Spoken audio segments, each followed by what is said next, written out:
Hello बच्चों, कैसे हो? बढ़िया। बात करते हैं अपने टॉपिक के बारे में। जो अपना टॉपिक था that is the common salt. कौन सा टॉपिक था? Common salt. कॉमन सॉल्ट इसका मतलब क्या है? सोडियम क्लोराइड या रॉक सॉल्ट भी कह सकते हैं, और उसका फॉर्मूला क्या होगा? NaCl। अब बात करते हैं NaCl का जो यूजेस हैं वो हम एक बार डिस्कस कर लेते हैं। सबसे पहले हम बात करते हैं uses of NaCl। Sodium chloride के यूज़ कहाँ कहाँ होते हैं? सबसे पहले हमें पता है it is used in the proper functioning of human body. Human body के प्रॉपर फंक्शनिंग में हेल्प करता है, तो लिखेंगे it is used in the proper functioning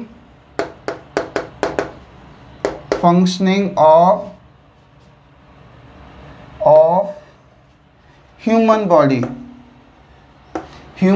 के प्रॉपर फंक्शनिंग में हेल्प करता है, जैसे कि मसल कॉन्ट्रैक्शन हो गया है ना। और साथ में हम कह सकते हैं हमारा जो सोडियम पोटाशियम एक्शन पंप होता है, हमारे ब्लड बेसिकली जो हमारी आर्टरीज होती हैं उसमें हम सोडियम पोटाशियम पंप होता है, मसल कॉन्ट्रैक्शन हो गया, ठीक है। इन सब सारी जगह पे हम क्या यूज़ करते हैं बेटा? सोडियम क्लोराइड का एक यूज़ होता है, that is the proper functioning of human body में यूज़ करते हैं। दूसरा यूज़ हम समझते हैं NaCl का कहाँ यूज़ होगा? It is used in cooking purpose. It is used in cooking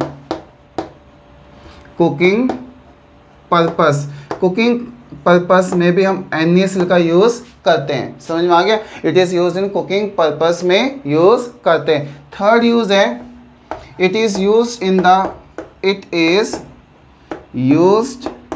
in the formation of, in the synthesis भी कह सकते हैं, formation of caustic soda that is means NaOH। उसके बाद वॉशिंग सोडा,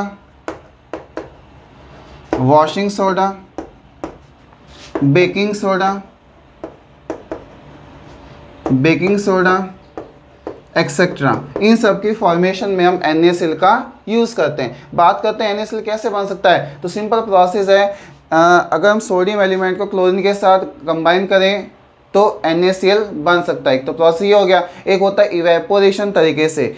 क्या होता है? ओशन वाटर को हम क्या करते हैं? इवेपोरेट करते हैं। स्मॉल क्यारी जो होती है, कंपार्टमेंट्स होते हैं, उसमें वाटर को स्टोर कर लिया जाता है, ओशन वाटर। क्योंकि ओशन वाटर में क्या प्रेजेंट होता है? सॉल्ट प्रेजेंट होता है। उसको क्या करते हैं? धीरे हम उसमें सन रेडिएशन से क्या होता है? वाटर इवेपोरेट होता है, लास्ट में क्या बच जाता है? सॉल्ट बच जाता है। इस तरीके से हम कह सकते हैं NaCl को प्रिपेयर किया जा सकता है। These are the uses and preparation of NaCl। अब हम बात करते हैं सबसे पहला टॉपिक इस कॉमन सॉल्ट से आगे आ रहा है, that is the formation of caustic soda. तो हम पढ़ते हैं फॉर्मेशन ऑफ कास्टिक सोडा कैसे हो सकता है। तो डिटेल इंफॉर्मेशन पढ़ते हैं फॉर्मेशन ऑफ कास्टिक सोडा की। तो आप समझते हैं formation of caustic soda. Caustic soda को बनाना है हमें, तो हमें क्या करना पड़ेगा? रिएक्शंस को फॉलो करना पड़ता है। कौन कौन से रिएक्शंस होंगे और कैसे कास्टिक सोडा को बनाया जा सकता है उसके बारे में हम चलते हैं और पढ़ते हैं। तो सबसे पहला कंपाउंड जो NaCl से प्रिपेयर होता है that is the caustic soda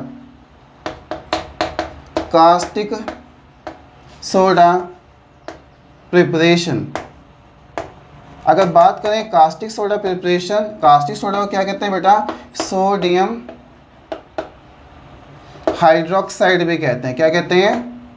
sodium hydroxide भी कहते हैं। अब सोडियम हाइड्रोक्साइड को प्रिपेयर करने के लिए हम क्या यूज़ करेंगे? NaCl का यूज़ करेंगे। और जिस तरीके से जो सोडियम हाइड्रोक्साइड प्रिपेयर हो सकता है that is known as chlor alkali process. कौन सा होगा? Chlor alkali process.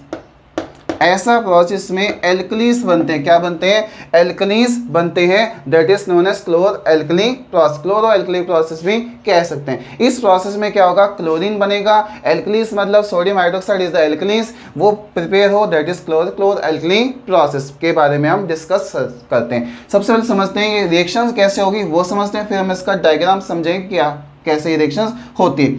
NaCl जो हमारे पास है ये वाटर के साथ कंबाइन होके in the presence of electric current, in the presence of electric current क्या बना देगा, NaOH that is the caustic soda plus H2 gas plus Cl2 that is the by product of chloralkali process. क्या क्या, H2 gas और Cl2 is the by product of this reaction. Main product क्या होगा, caustic soda, that is the reaction.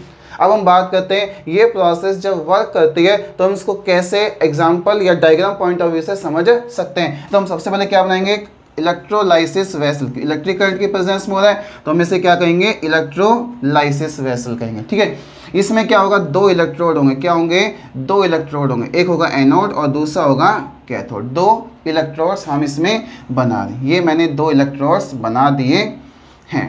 ये मान लीजिए दो electrodes हैं।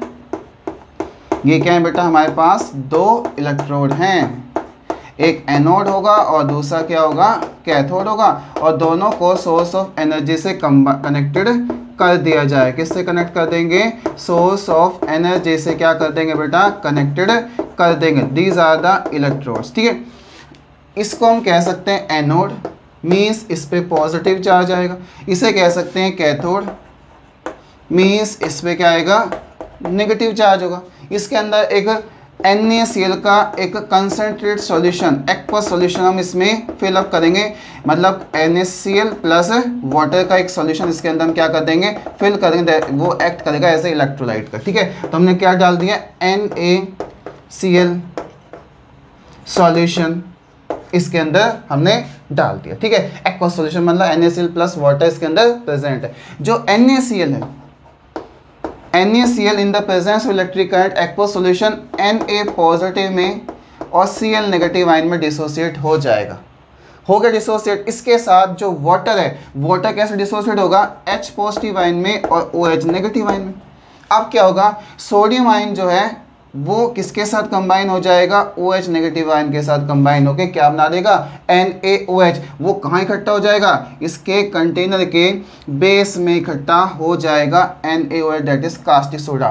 ठीक है, और Cl नेगेटिव जो है और H पॉजिटिव है ये रिस्पेक्टिव इलेक्ट्रोड पे ट्रांसफर हो जाएंगे। कैसे होगा, Cl नेगेटिव मीन्स इस पर नेगेटिव चार्ज है, नेगेटिव वाला किसकी तरफ अट्रैक्ट होगा, पॉजिटिव की तरफ अट्रैक्ट होगा, और पॉजिटिव वाला किस तरफ अट्रैक्ट होगा, नेगेटिव की तरफ अट्रैक्ट होगा। इस तरीके से यहाँ पे क्या होगा, H positive ion electron gain कर लिया कैथोड से और H2 गैस के रूप में क्या हो जाएगा, यहाँ से एस्केप आउट हो जाएगा।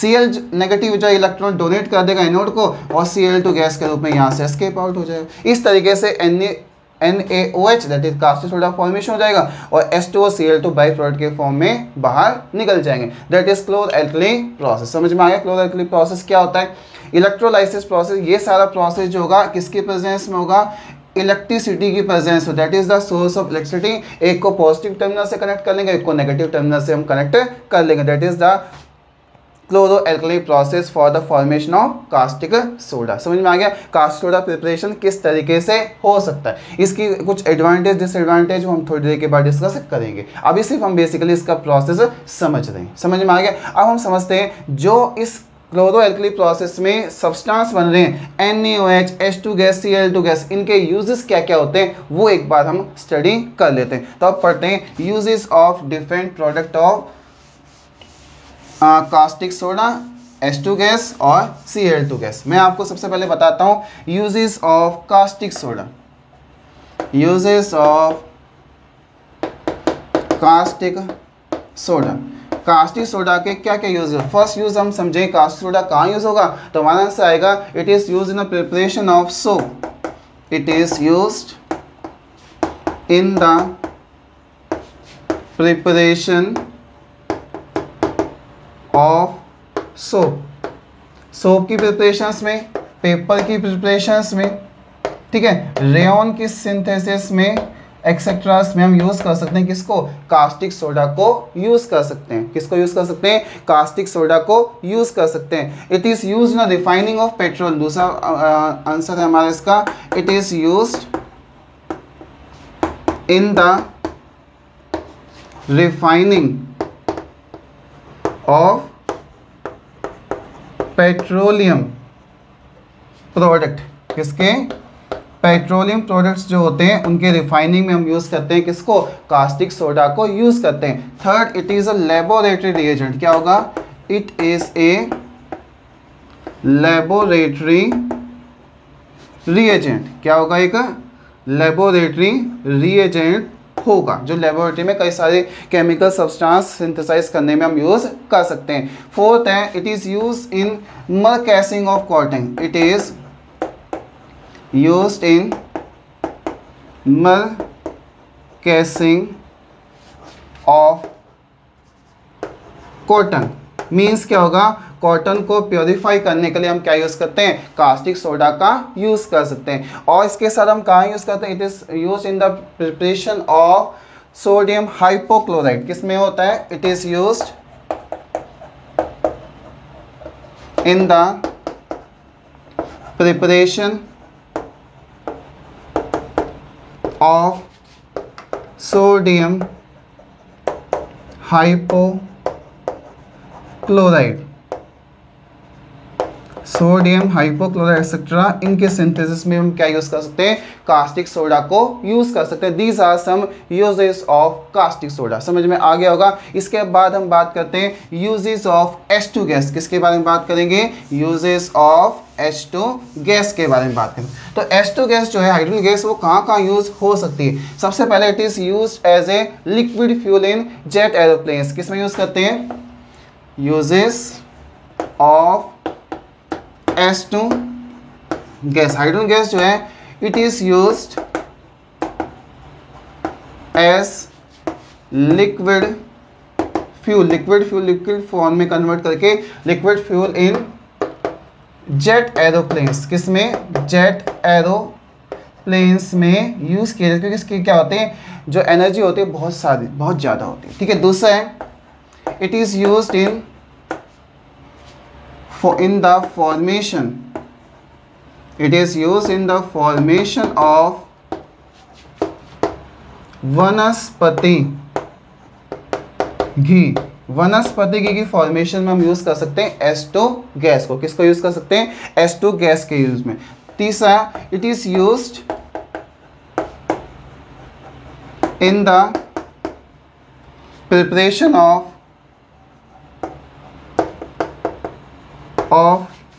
NH3 मीन्स अमोनिया या HCl गैस की एक्सेट्रा की प्रिपरेशन में हम क्या यूज कर सकते हैं, H2 गैस को यूज कर सकते हैं। तो these are some uses of H2 gas, समझ में आ गया होगा। इसके बाद हम बात करते हैं यूजेस ऑफ Cl2 गैस, किसके बारे में बात करते हैं, यूजेस ऑफ Cl2 गैस। जो क्लोरीन गैस है उसके क्या क्या यूजेस होते हैं, अब हम समझते हैं uses of Cl2 gas. Cl2 gas के क्या क्या यूज होते हैं, तो इस सबसे पहला यूज है, it is a bleaching agent, it is used as bleaching agent, bleaching agent in textile, किस में यूज करते हैं, टेक्सटाइल में यूज करते हैं, it is use as bleaching agent in textile. दूसरा, it is use in the sterilisation of water, it is used in the sterilization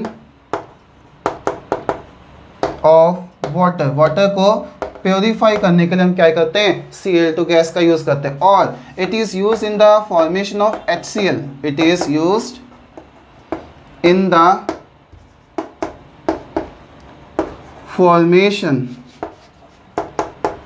of HCl etcetera, HCl की formation हम यूज कर सकते हैं Cl2 गैस को। तो these are some uses of Cl2 gas. तो आपको समझ में आया कि कास्टिक सोडा कैसे बनता है, साथ में जो कास्टिक सोडा के प्रिपरेशन में जो सब्सटेंस बनते हैं NaOH, H2 गैस और Cl2 गैस, इनके क्या क्या यूजेस होते हैं, ये सब आपको समझ में आ गया हो। तो यहाँ आके बेटा हमारा पहला जो पार्ट है, that is the formation of caustic soda, वो यहाँ आके बेटा कंप्लीट हो गया। ठीक है, थैंक यू।